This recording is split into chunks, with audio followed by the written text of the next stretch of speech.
L'informe est un devoir, mesdames, messieurs, bienvenue à ce 13h30. Les détails.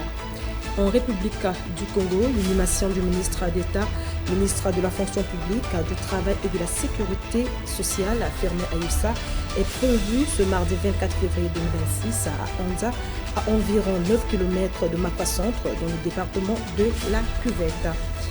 En RDC, la frontière entre Bujumbura et Uvira a ouvert. Elle avait été fermée mi-décembre après la prise de contrôle d'Uvira par la FC M23. Fermée depuis près de 2 mois, cette réouverture est accueillie avec enthousiasme par la population. Un incendie survenu hier lundi en fin d'après-midi à l'aéroport international Murtala Mohamed à Lagos au Nigeria a fait 6 blessés et entraîné la suspension temporaire des vols, ont annoncé les autorités aéroportuaires. La Banque mondiale prévoit un financement de 6 milliards de dollars pour le Mozambique à des conditions préférentielles. L'enveloppe sera affectée au projet d'investissement public au cours des 5 prochaines années. Ce mardi 24 février 2026 marque les 4 ans du début de l'invasion de l'Ukraine par la Russie. On estime à 4 millions le nombre d'Ukrainiens déplacés à l'intérieur du pays à cause de la guerre.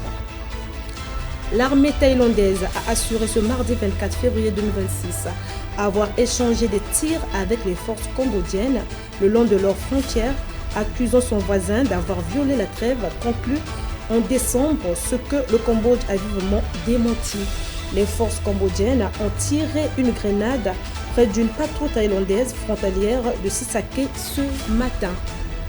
Enfin, un hélicoptère de l'armée iranienne s'est écrasé ce mardi dans le centre de l'Iran pour une raison à ce stade indéterminée et ses 2 occupants sont morts selon la télévision d'État iranienne.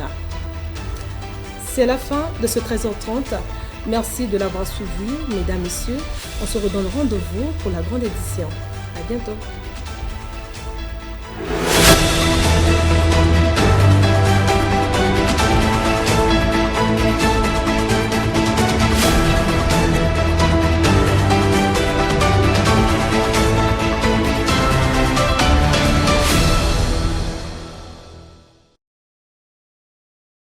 Audio Jungle.